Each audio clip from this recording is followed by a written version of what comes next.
يا أيها الذين آمنوا لا تلهكم أموال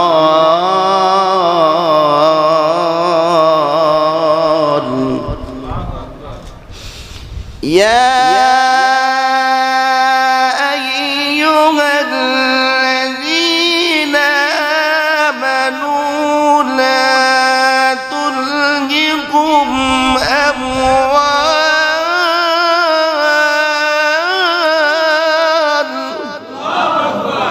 أموالكم ولا أولادكم عن ذكر الله ومن يفعل ذلك فأولئك هم الخاسرون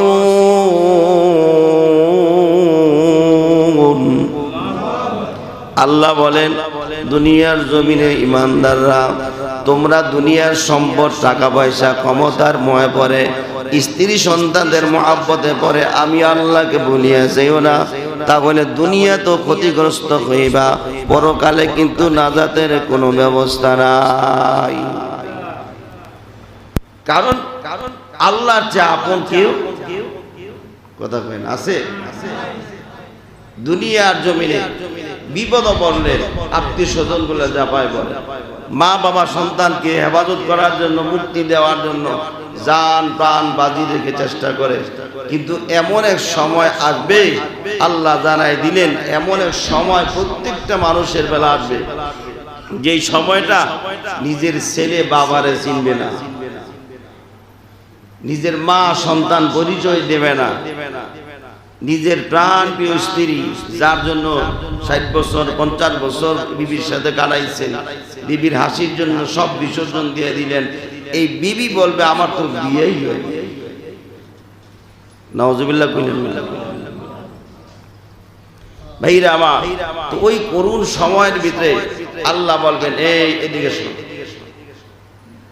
যাও দুনিয়ার জমিনে নামাজের জন্য ডাকছিল তুমি নামাজ পড়তে পারো নাই 5 বার আমি আল্লাহ তোমার ডাকছি একবারও সাড়া দাও নাই আজকে বিপদে পড়ে গেছো বন্ধুর মহব্বতে পড়ে নামাজ পড়তে পারো নাই তোমার আত্মীয় স্বজনের মহব্বতে পড়ে মসজিদে যাওয়ার টাইম পাও নাই বন্ধুদের সাথে আড্ডা দিছো আত্মীয় স্বজন নিয়ে ঘুরতে গেছো নামাজ পড়ো নাই আমার গোলামি করো না দুনিয়া নিয়ে পাগল ছিলা আজকে এই বিপদ মুহূর্তে তোমার নেকের দরকার 10টা নেক হইলে তুমি জান্নাতে যাইতে পারো একটা নেকের জন্য জান্নাতে যেতে পারো না যাও না একটু তোমার বন্ধুর কাছে গিয়ে দেও না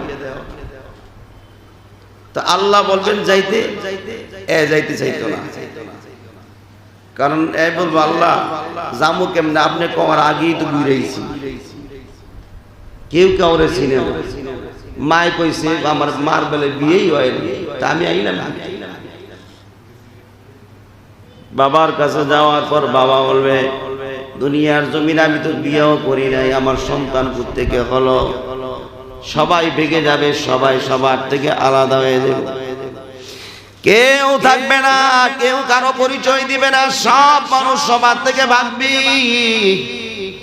শুধু আল্লাহ বলবেন বান্দা দুনিয়ার জমিনে জান প্রাণ দিয়ে সন্তানের জন্য এত পরিশ্রম তুমি করলা মাতার গাম পায়ে ফেলা সন্তানের ভরণ পোষণের ব্যবস্থা করে দিলা আজকে যাও তোমার কলিজার টুকরা সন্তানের কাছে যাও সন্তানের কাছে যাওয়ার পর ওই বাবা দেয়া বলবে সন্তান দুনিয়ার জমিনে তোর চাহিদা পূরণ করার জন্য আমার পিঠটা রৌদ্র দিয়া পড়াইছিলাম বৃষ্টি দিয়া আমার শরীরটা ভিজাইছিলাম ঘাম পড়তে পড়তে আমার শরীর থেকে রক্তগুলা পানি শূন্য হয়ে গিয়েছিল আমার শরীরের বিভিন্ন জায়গার মধ্যে ব্যথায় পর পড়ে গেছিল তোর জন্য ও সন্তান আজকে বিপদ মুহূর্তে একটা নেকের কারণে জান্নাতে যাইতে পারি না তুই আমার একটা নেক যদি দাও তাহলে আমি জান্নাতে যাইতে পারবো সন্তান পরিচয় দিবে বলবে দুনিয়ার জমিনে আমার তো বাবা মাই ছিল না নাউজুবিল্লাহ আসছে না জোরে যেই সন্তানের জন্য এত পাগল যেই বিবির জন্য এত পাগল হইলা বন্ধুর জন্য এত পাগল বন্ধুর জন্য সময় ব্যয় করতে গিয়ে আজান হয়ে গেছে কয়েক বন্ধু কয় আলো নমস্ত করে লই আরেক বন্ধু কয় পরে পর মনে চল এখন একটু আড্ডা দিয়ে লই আছে না এগুলা পরে নামাজ পড়বো না, লাগলে 2 ওয়াক্ত একসাথে পড়ে লমুনে। অথচ হাদিসে আল্লাহর নবী বলেন, কোন ঈমান মুসলমান যদি 1 ওয়াক্তের নামাজ আর 1 ওয়াক্ত বিনা ওজরে পড়ে, এই লোকটা 1 হুকবা পরিমাণ আর 2 হুকবা পরিমাণ জাহান্নামে জ্বলা লাগবে।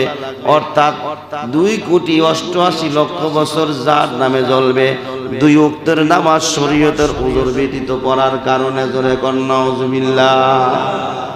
শরীয়তের ওজর ছাড়া বিনা কারণে 2 ওয়াক্তের নামাজ একসাথে মিলিয়ে পড়ছেন, এর জন্য 2,88,00,000 বছর জাহান্নামে জ্বলবেন।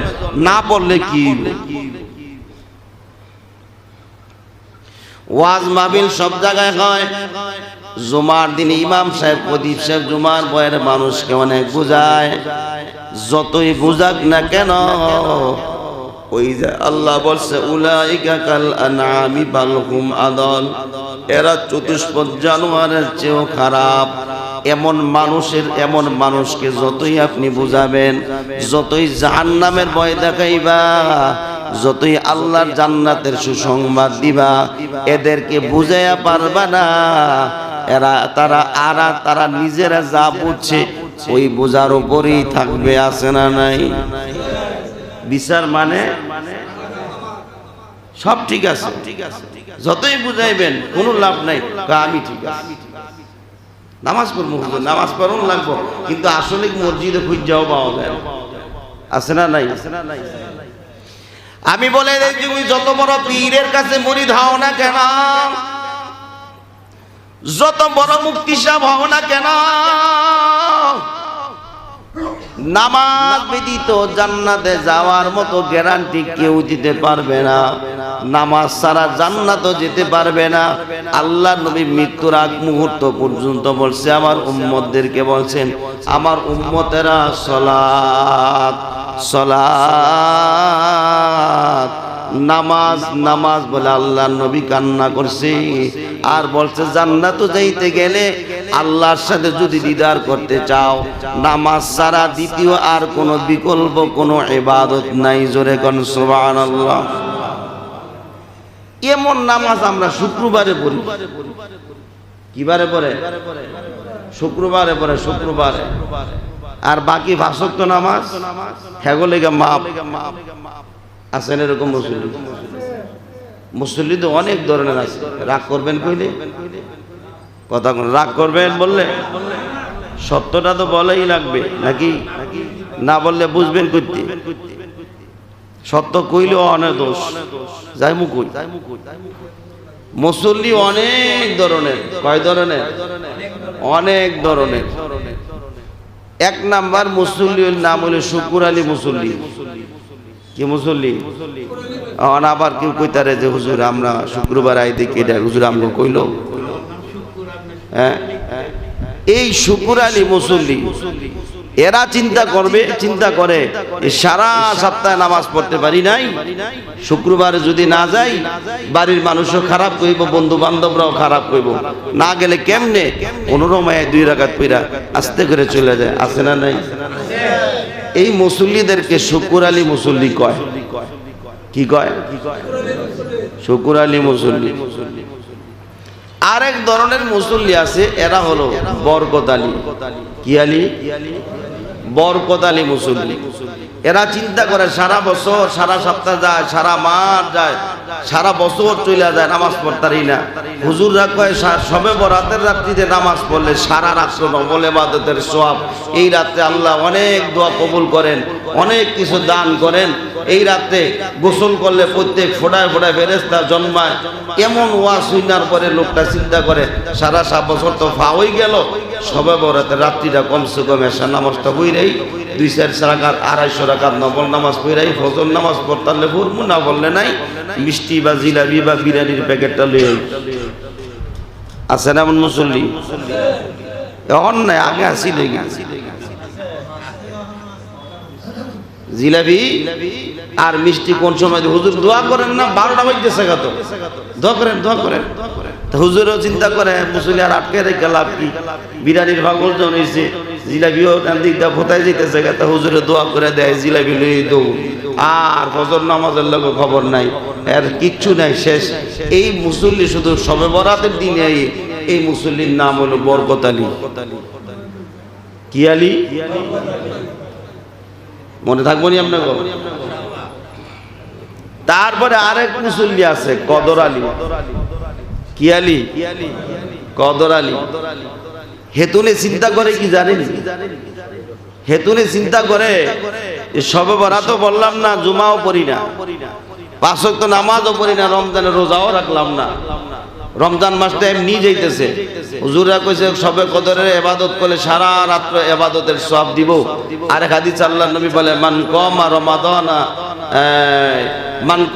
মান কামা লাইলাতাল কদরি ঈমানা ওয়া ইহতিসাবান গুফিরা লাহু মা তাকদ্দামা মিন যামবি বুখারী শরীফের হাদিস যারা শবে কদর রজনীতে আল্লাহ সন্তুষ্টির জন্য ইবাদত করলো আল্লাহ তাদের জীবনের সব গুনাহ মাফ করে দিবেন তাই চিন্তা করব সারা বছর যদি পড়তারলাম না কিছু জোহরও পড়তারলাম না আসরও পড়তারলাম না জুমাও পড়তারি না শবে বরাতও পাও গেল শবে কদরে যদি ইবাদত করি তাহলে জীবনের গুনাহ মাফ হয়ে যাইব এই সুবর্ণ সুযোগ কি আর আচ্ছারা করণ যায়নি তো মনে করো কোনো রমায় এশার নামাজটা জামাতে পড়ে তারাবি নামাজের লগে খবর নাই রাতে 2 রাকাত নামাজ পড়ে বাস বাইদিয়া ঘুমায় থাকে সকালে উঠতে দেয় ফজর নামাজ নাই এই মুসল্লির নাম হইল কদর আলী যেরকম কি আলী কদর আলী মুসল্লি আরেকটা মুসল্লি আছে রমজান আলী কি আলী রমজান আলী এরা চিন্তা করে 11 মাস পর্যন্ত নামাজ পড়ি নাই কিচ্ছু করলাম না জুমাও পড়ি না এই 11 মাস গেল ফাও তা আল্লাহর কাছে কি জবাব দিব আল্লাহ নবী বলছে রমজান মাস হক আদায় করলে নাকি আল্লাহ মাফ করে দেয় তো রমজান মাসটা কমসে কম নামাজ পড়ি তারাবি পড়ি আর না পড়ি রোজা রাখি আর না রাখি নামাজটা একটু পড়ি তারাবি নামাজটা একটু পড়ি একটু রমজান মাসে দুই এক সপ্তাহ জুমার নামাজ পড়ি কিছু নফল নামাজ পড়ি 2-1 দিন রোজা রাখবো না আর ইফতারটা মিস করতাম তো এই সমস্ত মুসল্লিরা চিন্তা করে রমজানের ফয়েজ বরকত না লইলে কেমনি হইব এই জন্য চিন্তা করে কিছু নামাজ পড়ে কিছু ছাড়ে কিছু রোজা রাখে কিছু ধরে কিছু ছেড়ে দেয় এই সমস্ত মুসল্লির নাম হইল কি রমজান আলী ধরে এখন কি আলী এরকম মুসল্লি সমাজও কম না বেশি এটি আপনাকে সমাজও নাই আমাকে সোনারগাঁও অনেক বেশি আপনার কেন আছে কয়েক আমি তো মনে করছিলাম সব ওলি কি আমি তো মনে করছিলাম সব ওলির দল আর যত পাপিষ্ঠ সব আমরা ভাইরা আমার এই সমস্ত কাজ করে কোনো লাভ নাই এবার শুনুন আল্লাহ নবী কি বলেন কোন মুসলমান যদি একাধারে 3 জুমার নামাজ ছেড়ে দিল এই ব্যক্তির নাম মুসলমান থেকে কাইটা মুনাফিকদের নামে কাতারে নাম লিখে দেওয়া হয় কথা বুঝতে পারছেন কোন মুসলমান যদি ইচ্ছাকৃতভাবে 3 জুমার নামাজ ছেড়ে দিল এই ব্যক্তির নাম আল্লাহ কাইটা মুনাফিকদের কাতারে নাম লিখে দেয় এবার আপনি চিন্তা করে দেখেন কিয়ামতের ময়দানে এই টুপি পরছেন দাড়ি আছে জুব্বাও আছে তসবিহও আছে এই সমস্ত বহু লোক দেখবেন কিয়ামতের ময়দানে মুনাফিকদের কাতারে কারো হইছে বহু লোক দেখবেন কাফেরদের কাতারে দাঁড়াইছে বহু লোক দেখবেন ফাসেকদের কাতারে দাঁড়াইছে কারণ ফাসেক বলতে কি ভিতরবালা ছিল না কি ছিল না কারণ চলতে সভাপতির সাথে 24 ঘন্টা চলে 10 মিনিটের লেগে সভাপতিটা আলাদা হইলে সভাপতির বিরুদ্ধে কয় এমন মানুষ নাই না এদিকে নাই এদিকে না আমগো দিকে সব হলি মানুষ সারাদিন তাকে সেক্রেটারির লগে বিপদ আপদে সেক্রেটারি সহযোগিতা করে তো 5 মিনিট লেগে সেক্রেটারি থেকে আলাদা হয়ে আরেকজনের লগে কি খারি তারে হের কথা কস হ্যাঁ মানুষের কাতারও রইছে আছে না নাই কথা কোন আছে না নাই এই সমস্ত মানুষদেরকে ফাসেক বলে কি বলে আরেক রাওয়াতে লাগছে এটা থেকে মুনাফিক বলে কি বলে তো ফাসেক আর মুনাফিকের সংজ্ঞা একটাই এক জায়গাতেই শাস্তিও এক ইন্নাল মুনাফিকিনা ফিদ্দারকিল আসফালি মিনান নার আল্লাহ বলে মুনাফিকদের ঠিকানা হবে জাহান্নামের সবচেয়ে নিকৃষ্টতম জায়গায় মানে এর চেয়ে নিকৃষ্ট জায়গা আর হতে পারে না। এমনকি মুনাফিকে ফাসিকে মরবেন না মুমিনে মরবেন? কথা কয় না? তাহলে যা কইবেন সামনাসামনি, face to face, eye to eye. কথা বুঝেন নাই? চোখে চোখে, সামনাসামনি। তাইলে আপনি মুসলমান, আপনি মীর মুজাহিদ। সুবহানাল্লাহ কর না? আর যদি আগে সরে কয়, ভালো প্রশংসা, ভালো কথাই কইছে, আগে সরে যদি কয় তাহলে গীবত হয়ে যায়। কি হয়ে যায়? জোরে কোন কি হয়ে যায়? ভুলের ঊর্ধ্বে কোনো মানুষ আছে? জোরে কোন আছে? শুরুতেই বলছিলাম নবী ছাড়া ভুলের ঊর্ধ্বে আর কোনো মানুষ নাই।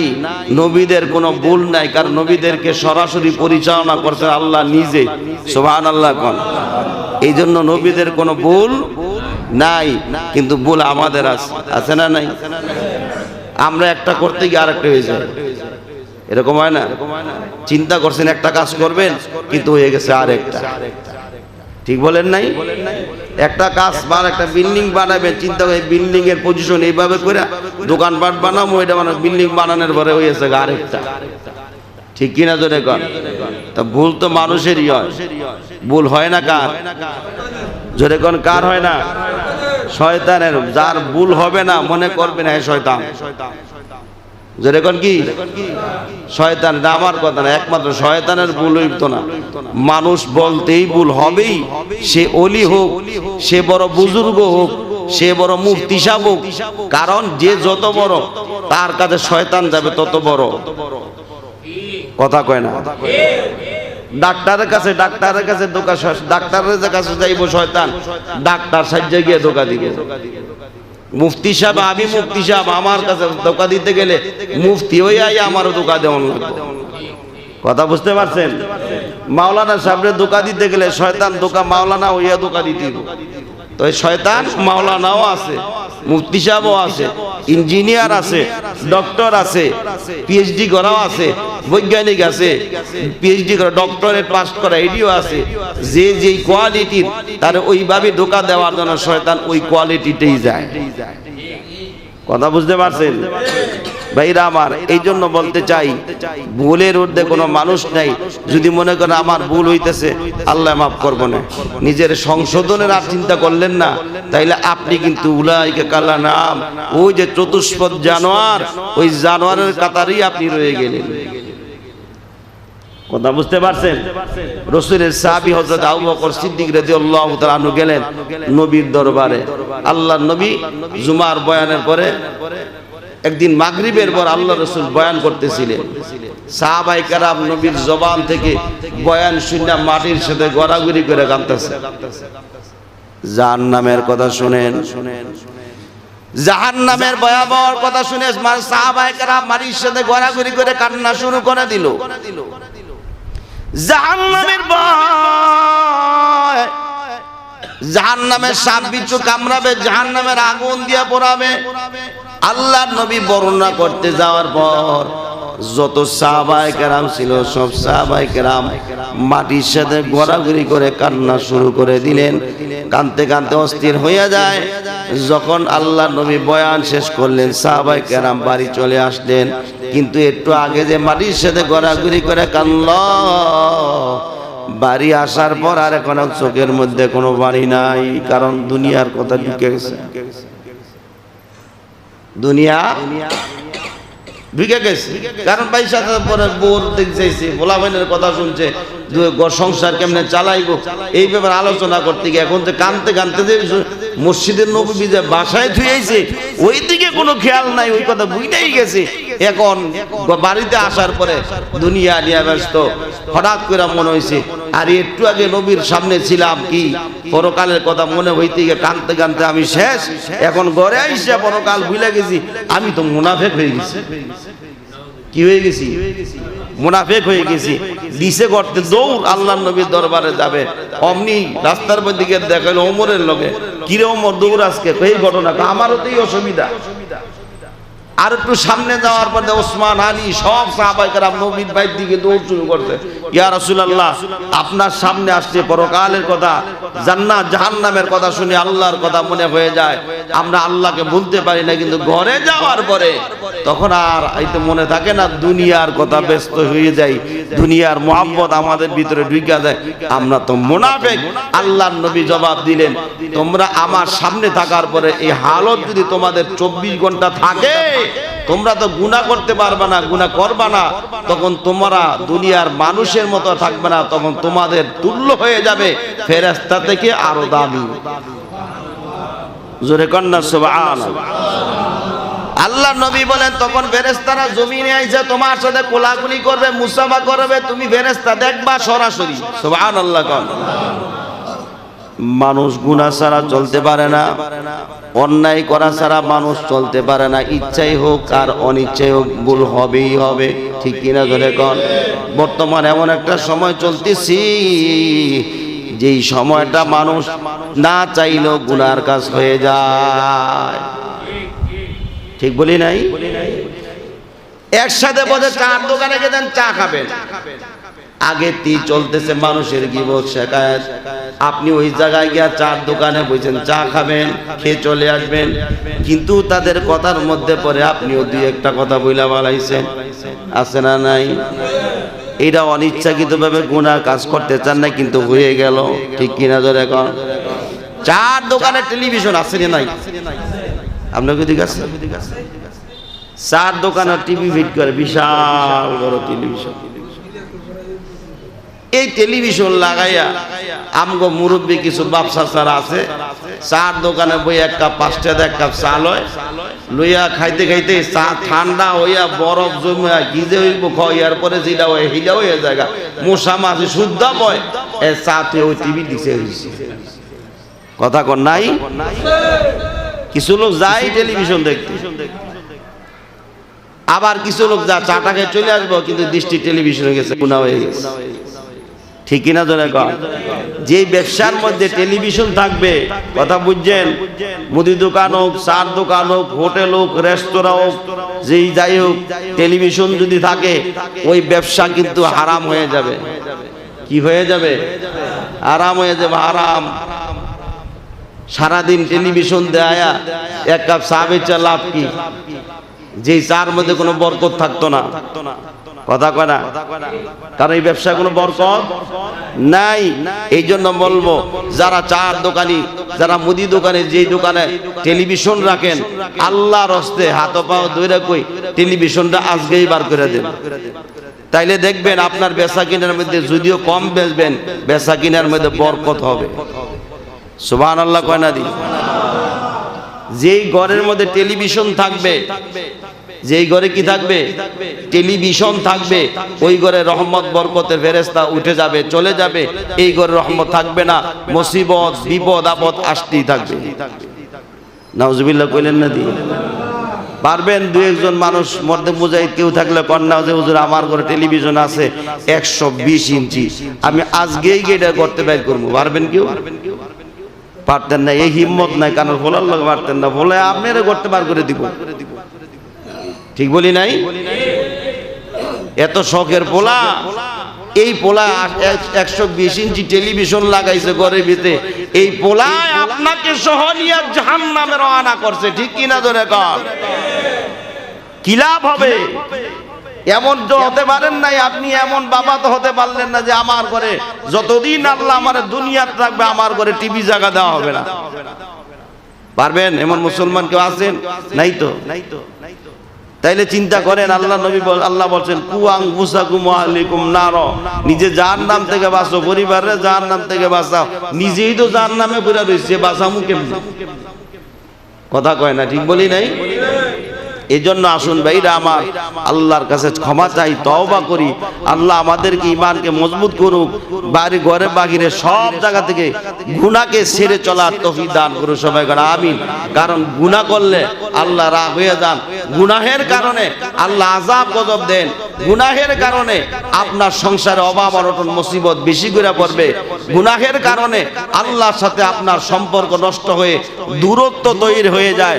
এজন্য আসুন গুনার কাছ থেকে বিরত থাকি, আল্লাহর কাছে ক্ষমা চাই। নাও জোরে কোন আমিন, আরো জোরে কোন আমিন। বিশেষ করে টেলিভিশন আমাদের মা বোনদেরকে নষ্ট করছে, স্বামীর খেদমত করা বন্ধ করে দিছে, সারাদিন টেলিভিশন নিয়ে ব্যস্ত আছে না নাই, ঘরে কাজকর্মের খবর নাই, স্বামীর খেদমতের খবর নাই, ইন্ডিয়ার সিরিয়াল দেখতে দেখতে পর্দার মা বোনরা আবার যদি না দেখতে সকালবেলা এটা কাজা উড়ায়, কথা কয় না, কাজা উড়ায় না, রাত্রে যদি এটা ছুটতে যায় এটা পরের দিন সকালে আবার দেয়, এটা আবার দেখে দেখে দেখে শিখে জামাই লগে কেমনে ব্যবহার করতে হইব, জামাইরে কেমনে যাতা দেওয়ান লাগবো, জামাইরে কেমনে নোয়ায় রাউন লাগবো, এই চিন্তা ফিকির করে আছে না না এই মহিলা। এই সব মহিলাদেরকে আল্লাহ নবী সাল্লাল্লাহু আলাইহি ওয়াসাল্লাম বলেন এই মহিলারা হলো দায়ুস, এদের ঠিকানা হলো জাহান্নাম। এই জন্য আল্লাহ বলেন কিয়ামতের ময়দানে অধিক মানুষের ভিতরে মহিলারা বেশিরভাগ জাহান্নামে যাবে, মহিলারা বেশিরভাগ জাহান্নামে যাবে। কারণ কি? ওই স্বামীর অবাধ্য, স্বামীর কথা অমান্য করার কারণে। আল্লাহর নবী বলছেন যদি সিজদা দেওয়া জায়েজ হতো তাহলে আমি পর্দার মহিলাদেরকে, আমার মা বোনদেরকে বলতাম তোমার স্বামীর পায়ে তুমি সিজদা করো। এত মর্যাদা আল্লাহ দিয়েছেন, স্বামী স্বামীর পায়ের নিচে স্ত্রীর বেহেশত। সুবহানাল্লাহ কইলেন না? আর আপনার বউ যদি বাসা যাওয়ার পরে কোদালটা পায় নিচে কোদে খুঁজতে পাইব, কতক্ষণ পাবে? এই জন্য বুঝতে হবে এই পা না, মানে সম্মানের পায়ের নিচে আল্লাহ জান্নাত রাখছে। কারণ স্বামী বেচারা বউয়ের খুশির জন্য যে পরিশ্রম করে, স্বামী যদি চুরি করে আইনা বউরে খাওয়ায় বউর জন্য হালাল, স্বামী যদি ডাকাতি ছিনতাই করে আইনা বউরে খাওয়ায় বউর জন্য হালাল, আপনার স্বামীর জন্য হারাম। চিন্তা করেন আল্লাহ কতটুকু মর্যাদা মহিলাদেরকে আল্লাহ দিয়েছেন। মায়ের জাত বলছেন, আল্লাহর নবী বলছেন, সাহাবায়ে কেরাম আল্লাহর নবী আমরা খেদমত কার করবো? আল্লাহর নবী বলছে তোমার মার। আবার বলছে নবী কার? তোমার মার। আবার বলছে নবী কার? তোমার মায়ের খেদমত করো। সাহাবী চিন্তা করছে আর নবী কি বাপের কথা ভুলে গেল গা? ছোটবেলা বাপ মারা গেছে দেখে মনে বাপের কথা মনেই নেই। এই জন্য আবার জিজ্ঞেস ইয়া রাসূলুল্লাহ খেদমত কি মার হবে?